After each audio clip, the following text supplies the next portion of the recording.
Hi, I'm Suzanne, and today's video is about mountain pose. Mountain pose is called Tadasana in Sanskrit, and it is the fundamental blueprint yoga pose for all standing postures. And it really could be said to be the blueprint for all yoga postures because it should inform the way our joints and bones and soft tissues are arranged for a good distribution of the load of gravity through the body, and efficient breathing, as well as just efficient movement patterns. So we're going to spend a little bit of time just going over this very important but very basic pose, which I think is infinite in the amount of nuance that you can find in this posture. So to begin with, we always start at our foundation, which is the floor, how it meets our feet, how our feet meet the floor. The classical stance is with the big toes touching a little space between the heels. I tend to teach hip width distance apart. Hip width is aligned with the two frontal hip bones, imagining a line going through the center of the knees and through the center of the ankles. The outer edges of the feet are generally parallel with each other. I say general because some people, for both the hip width and for the parallel, it's what offers you the most stability. So we start from an alignment perspective, but not everybody's going to feel very stable in this position. For example, if you have bow legs, your feet may be more comfortable closer together. If you have knock knees, your feet are probably going to be more comfortable a little bit further apart. So find your optimal stable position. Ideally, in a perfect world, and none of us have perfect bodies, the feet will be oriented straight ahead, not turned in or turned out, and it might just be a habit pattern for the way that you stand, to have maybe one foot turned out and rest weight into the opposite hip. So if you can, stand with the feet parallel at about hip width distance apart, and you want to keep the hips over the front of your heels. I know that sounds a little bit picky, but if the hips are over the toes, and I'll show you in the side view, if the hips are over the toes, that means that the buttocks are getting crunched, clenched, and the hamstrings are shortened. And it also results in the chest kind of collapsing down and the hips being thrust forward. So we want the hips back so that the bones stack up evenly from the hip, through the knee, through the ankle, okay, into the heel. And then shoulders over the hips, and then head over the shoulders. And many of us have difficulty here, and even I do still. My alignment of my neck tends to hang a little bit forward, so you want to draw up and back through the base of the skull. That tends to drop the chin down just a little bit, not hard drop, but just a little bit lower than we're used to. So that if you looked from the side, your ear, your shoulders, your hips, your knees, and your ankles are about in the same plane. Okay? So do your best with that. That's just kind of the fundamental getting into the pose. And then we'll get a little more specific about what do we do when we're in this pose. Tadasana is not a pose that and no pose is just something that you get into and you hold on to. But it's continually changing and refining through your senses, through your sense of equilibrium, through just the natural fluctuation of gravity. Gravity doesn't fluctuate, but our response to it might. So you want to feel from here that you're balancing the weight from the front of your feet to the back of your feet, and from the outer edge to the inner edge back to outer edge. So you might tip the weight again toward the toes and just notice what that feels like, and then shift your weight back over your heels, a little bit lighter on the toes. Be careful here. If you have any issues with balance, you can hold something. And then maybe do that a couple more times, just hips forward, hips back, until you find that place where you're relatively even from the front of your feet to the back of your feet. And then we'll do the same thing, but go right to left. So I'm going to shift the hips a little to the right. Notice that I'm on the outer edge of my right foot, the inner edge of my left. And then I go over to the left and the opposite happens. So then going side to side, keeping that front back balance, going now right, left.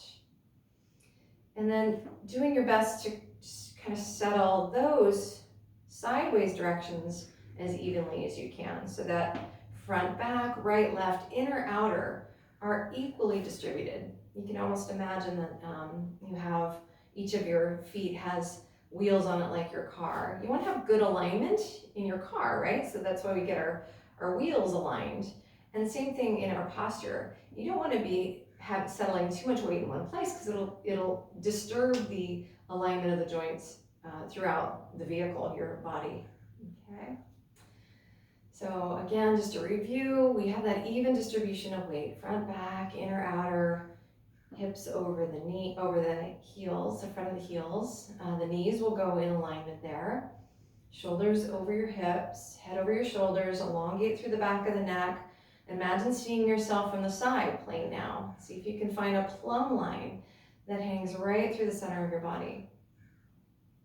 And then let's go ahead and rotate the arms outward. Try to turn the arms from the shoulder joint. Notice that you can kind of flick the forearms and wrists together. Try to get that rotation happen at the shoulders so that the collarbones widen.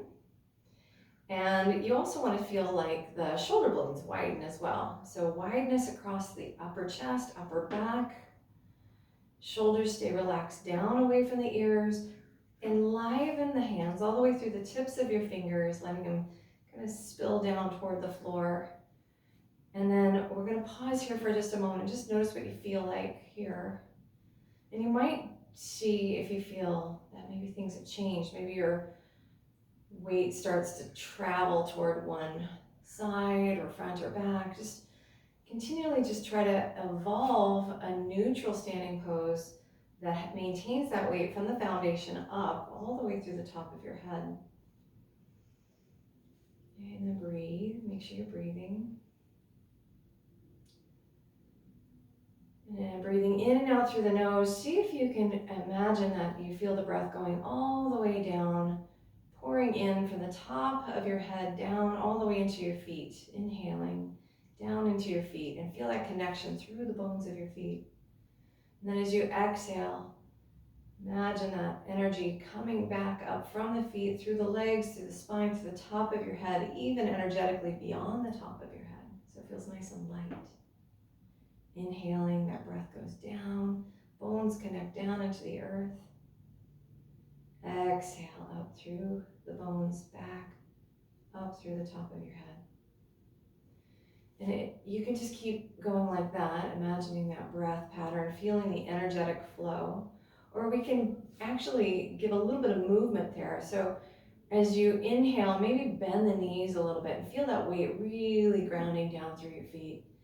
And then as you exhale, straighten the legs and push up through the top of your head. Inhale, bend the knees a little bit. Feel soft, relaxed, but alert. And then exhale, straighten the legs and energetically lengthen up. One more time like that, or you can again just keep the legs straight and imagine this. Rebound that energy all the way up through your body, nice and long. And then if you'd like, you can close your eyes or just have your gaze, your drishti is your gazing point out in front of you. Imaginary horizon line out in front of you, soft, gentle gaze or eyes closed. And breathe. Continue to feel that connection between the floor and the top of your head growing longer and longer. Try not to hold your breath here. One of my teachers, my pelvic floor instructor, Leslie Howard, said, see if you can imagine breathing and feeling that breath all the way to the bottom of your pelvic floor. If your hips are in front of your heels over your toes, you're probably not going to feel that descent of the breath down there. You're holding and gripping, like I said, gripping in the buttocks and the hamstrings. So keeping those hips back, relax into the pelvic floor. Let that breath go down all the way through the pelvic floor through the feet. And then as you exhale and you feel that breath move up and out, and imagine the pelvic floor lifting as the breath moves up and out, pressing that breath out. The lungs are doing the same thing. Diaphragm doing the same thing. Inhale, moving that energy down. Diaphragm moves down, the lungs open. Exhale, the breath travels back up. The diaphragm presses the breath up. The diaphragms move together to move that energy out and to energetically lengthen. Keep going with that. A couple more breaths. Do what you can with it.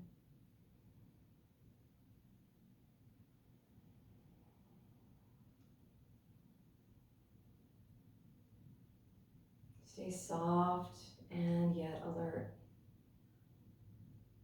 Balancing effort and ease. Balancing the stability of a mountain with the energy of the natural laws of the universe, gravity. Right? So we're resisting gravity, trying to pull us down to the center of the earth by reaching our bones down into the earth. And just like a ball, when you push it down or bounce it, it rebounds up. We do the same thing. So all these forces at work to find stability, balance, inner, outer.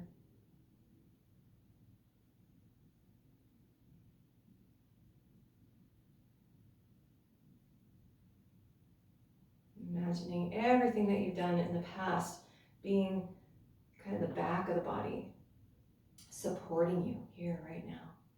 Lean a little bit into that support. And then everything that's coming yet to come into the future is the front of your body.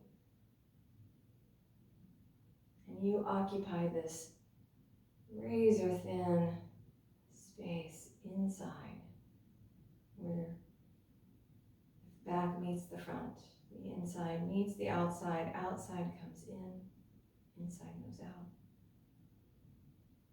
A sense of wholeness and completeness, union, which is yoga.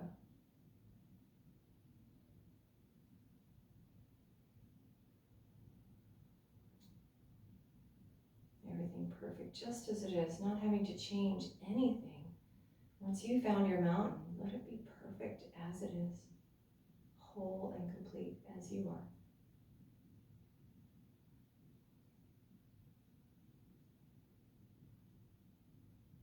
And when you're ready, you can relax, open your eyes. And after we let go of a yoga pose, it's also another opportunity to reflect and feel like, was there a part of my body that was working too much? A part that might not have been participating as much? Do I feel hardness and tension in my knees or my feet? Was I holding myself together?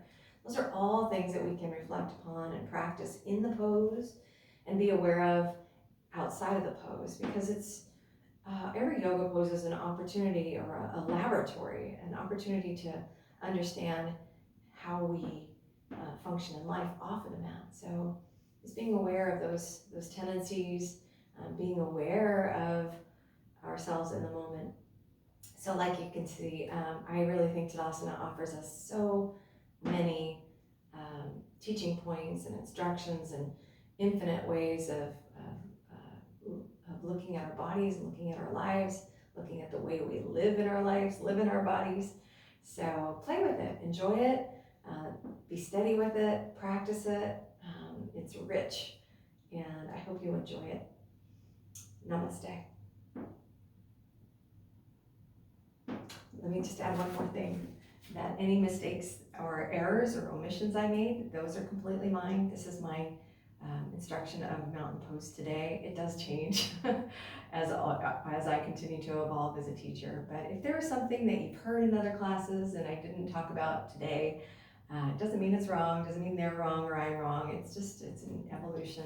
So take what works for you and leave the rest. Thanks so much. Namaste.